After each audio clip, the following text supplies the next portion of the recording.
Hello and welcome to our channel. Are you learning English? Great! Let's learn English with a very interesting story.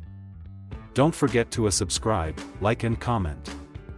Let's get started. Long ago, the world was not ruled by countries. It was ruled by ideas. The idea of peace, the idea of war, the idea of power. Nations were young, people were learning how to lead, and kings wanted to control the world. In a small village called Aloria lived a boy named Leo. He was only 14 years old, but he always asked big questions. Why do some countries have more power? Who decides who becomes the leader of the world? His father, a farmer, smiled and said, "Power is like the river, my son. It flows, sometimes here, sometimes there." Leo didn't understand at first, but he was curious. So, one night, he walked to the old library of the village. It was silent, dusty, and full of forgotten books. On the highest shelf, he found a book titled The Rise and Fall of Powers. As he opened the book, something strange happened. A bright light flashed, and Leo was pulled into the book. When he opened his eyes, he was not in Aloria anymore. He stood in a giant city. Tall buildings, men in armor, and flags with the symbol of a lion. A man stood in front of a crowd. "I am Emperor Darius," the man shouted. "This is the age of the Persians." Leo realized he had traveled back in time. He watched how Emperor Darius led his people. The Persian Empire had strong soldiers, fast roads, and smart leaders. But Leo noticed something else. People were afraid. Why are people not smiling? Leo asked an old man. "Because power comes with fear," the man replied. "We follow the emperor or we disappear." Leo wrote that down in his notebook. Power can rule by fear. Suddenly, the ground shook.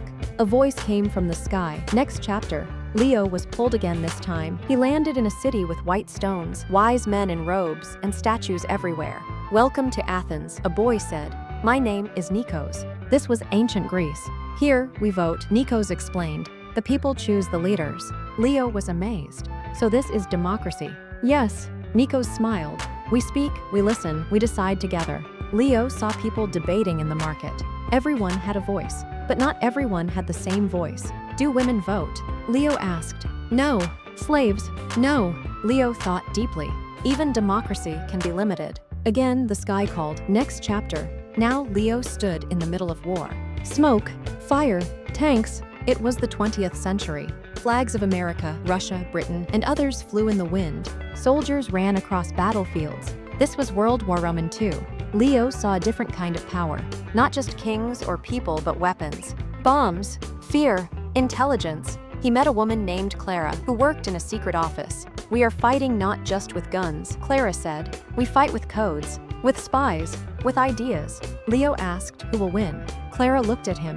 "Whoever learns fastest." Leo wrote in his notebook, "Power comes from learning and adaptation." Then suddenly, he was pulled again. This time, he landed in a modern city. Screens, satellites, robots, people on phones using computers. A voice from a drone said, "Welcome to the digital age." He was in the 21st century now. A girl named May walked up to him. She had a tablet in her hand. "Today, power is in information," she said. "The country that controls data controls the future." Leo looked around. People were watching news, sharing videos, creating things with AI. But what about war? Leaders? Soldiers? He asked. "They still exist," May said. "But now, a tweet can start a movement. A video can change millions of minds." Leo wrote, "Power is now invisible but everywhere." As he sat down under a tree in the digital park, Leo opened his notebook and read, "Power can rule by fear. Power can come from the people. Power can be in weapons. Power can come from information." Then he heard a voice. "This is not the end." A shadow figure appeared. "Leo, you have seen the past. But now, you must choose. What kind of power will shape the future?" Leo stood up slowly, heart beating fast. I don't know yet." The figure smiled. "Then, your journey is not over." Leo stood in silence. The shadow figure slowly walked around him. "You've seen the world rise and fall. But do you know what comes next?" Leo looked up. "Is there more to learn?" "Always," the figure said.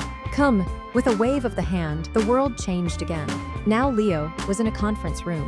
Clean suits, big screens, global maps. Flags from different countries stood behind the chairs. This was the United Nations. A woman was giving a speech. "If we want peace, we must listen. If we want power, we must share it." Leo leaned toward a man sitting beside him. "Who is she?" "She's the ambassador from Kenya," the man replied. "She's trying to solve a crisis between two countries." Leo watched closely. The woman didn't shout. She didn't threaten.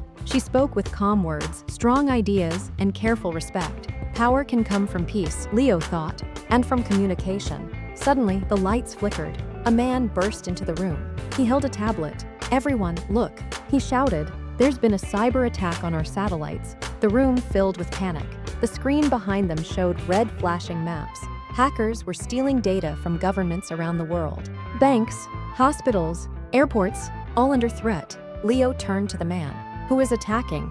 "No one knows," he whispered. "They could be from anywhere. Maybe even a group of teenagers." Leo's eyes widened. So power no longer needs borders, it can come from anyone, anywhere. Suddenly, everything went dark. Silence, then green code fell like rain. Leo was inside a digital world now. Floating numbers, data highways, virtual cities.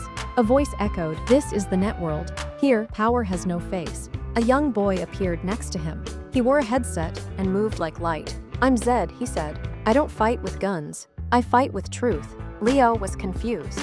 "How?" "I show people the real news," Zed replied. "I uncover lies. I help people think for themselves." "But how do you know what's true?" Leo asked. Zed smiled. "That's the hardest part. Truth needs wisdom, not just information." Leo looked around. Millions of messages were flying through the air. Some true, some false, some dangerous, some helpful.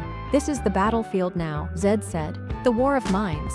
Leo felt overwhelmed. Then a screen appeared. It showed a planet, the Earth. It was half green, half dry and cracked. "What's this?" Leo asked. "This," Zed said, "is your final challenge, the climate crisis." Leo watched as floods destroyed cities. Fires burned forests. Animals ran from danger. People moved from one place to another, searching for water, food, hope. Who will have power when the Earth becomes weak? Zed asked quietly. Leo didn't answer, because now he wasn't sure power was even the right word anymore.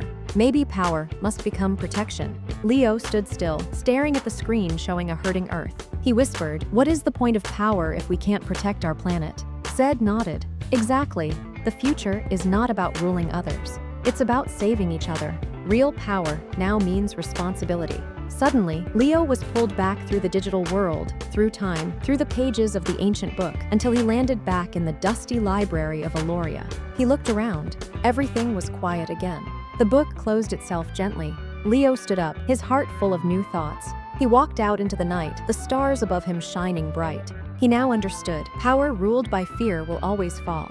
Power ruled by people must be fair. Power from weapons brings danger. Power from information needs truth. But the greatest power is to care. As Leo looked at the moon, he smiled. The world was still changing.